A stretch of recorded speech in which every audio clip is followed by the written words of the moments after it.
There is a strange kind of power in being desired. At first, it feels like proof. Proof that you are beautiful.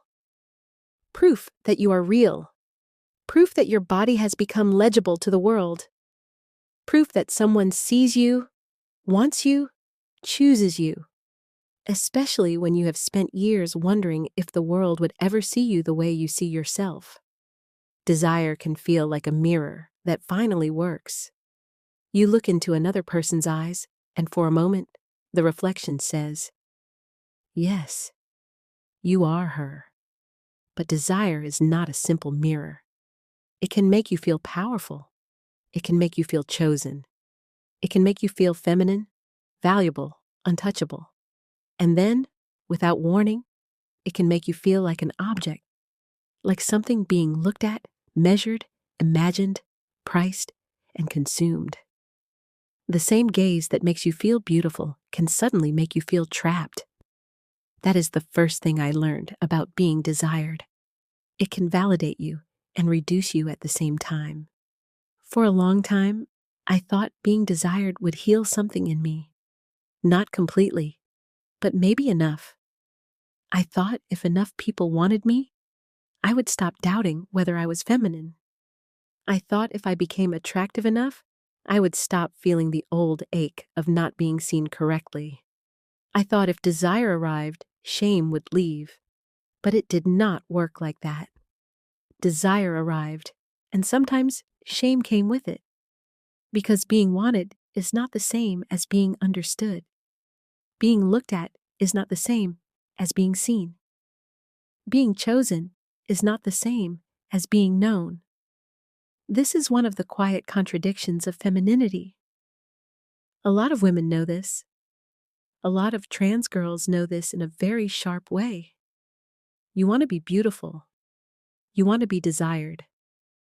You want your body to be recognized. You want the world to stop arguing with your femininity. But once you become desirable, another problem begins. Now people think your desirability gives them access.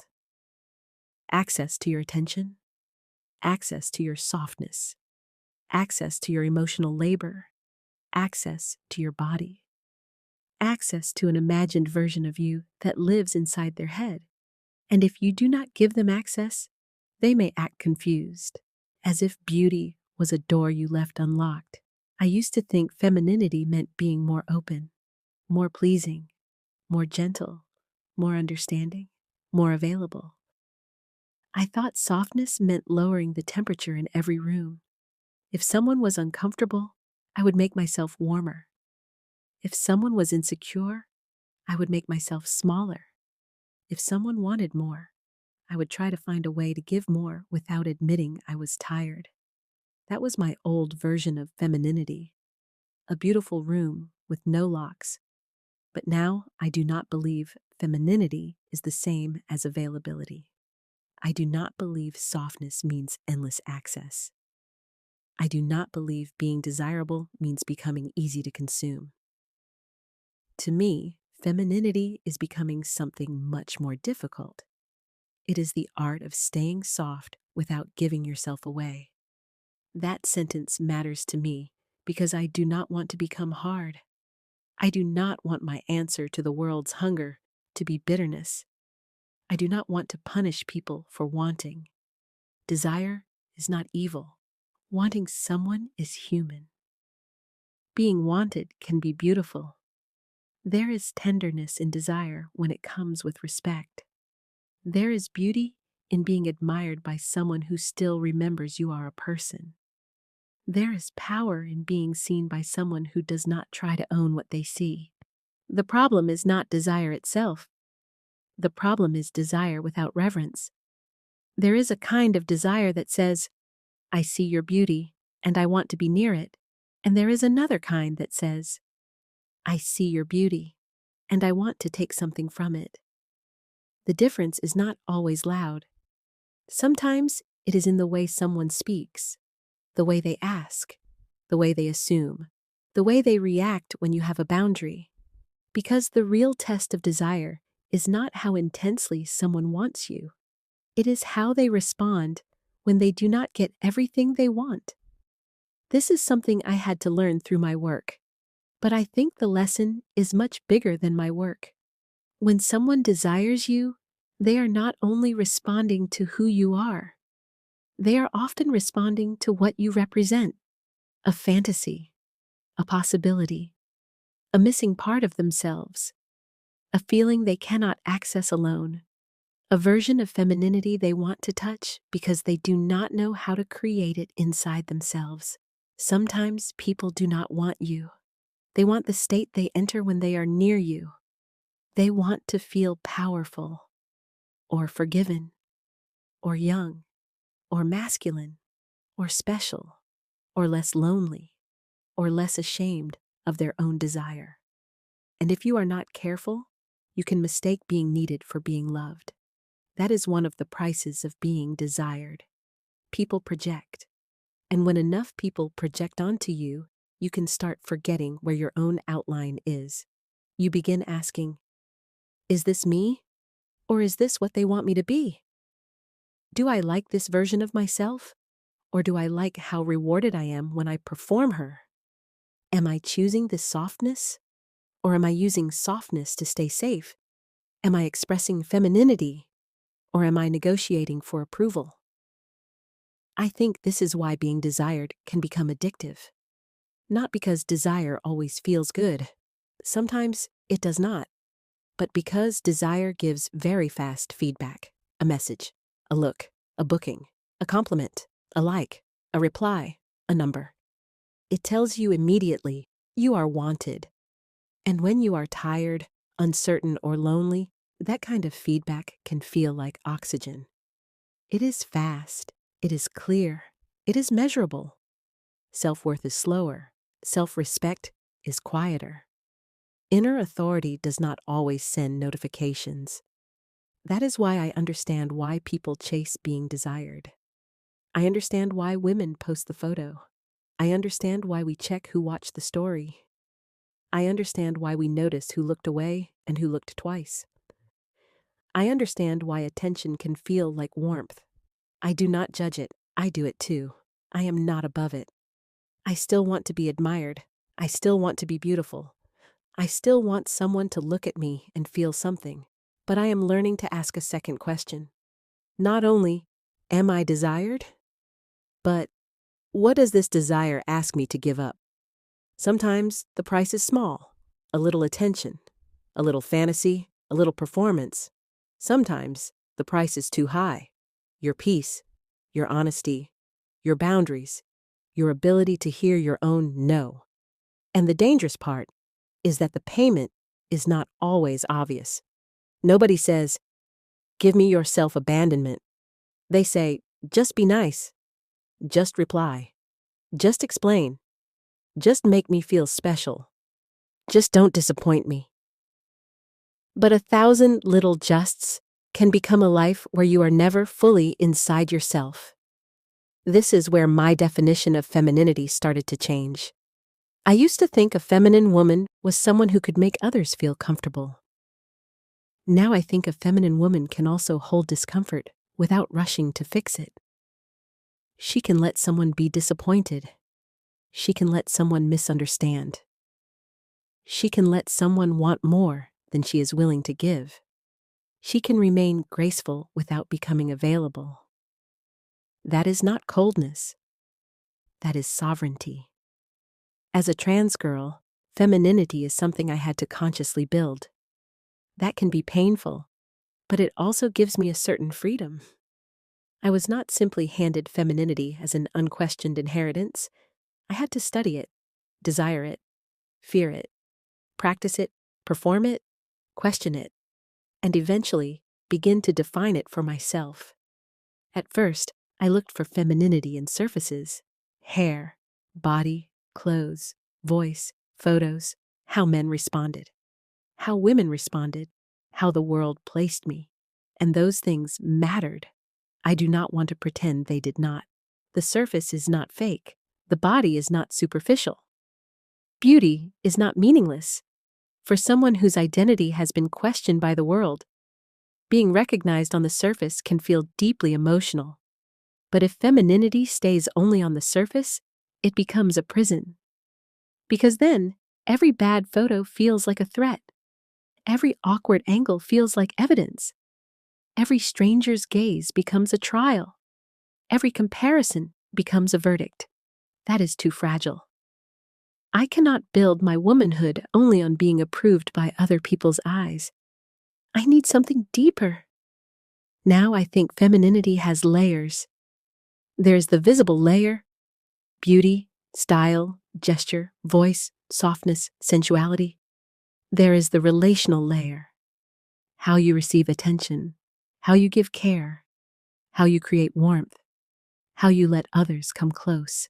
And then there is the sovereign layer: what you protect, what you refuse, what you will not perform for love, what you will not trade for approval, what remains yours even when someone wants you. That last layer is the one I am learning now, because being desired without sovereignty is dangerous. It teaches you to confuse intensity with intimacy. Someone can want you intensely and still not care about you deeply. Someone can desire your body and still be indifferent to your inner life.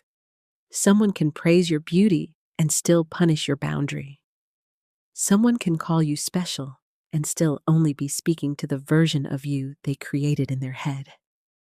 That does not mean desire is false.